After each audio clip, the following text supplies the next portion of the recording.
নেতৃত্বে নেতৃত্বে একটি বিশাল মিছিল আসছে। শুধুমাত্র তাজপুর ইউনিয়নের মিছিল এটা, শুধুমাত্র ইলিয়াসের কাফেলা, লুনা ম্যাডামের কাফেলা।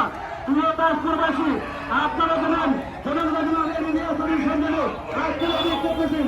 আমি তাজপুর ইউনিয়নের প্রত্যেক নেতৃত্ব করবো আপনারা সুস্থভাবে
এক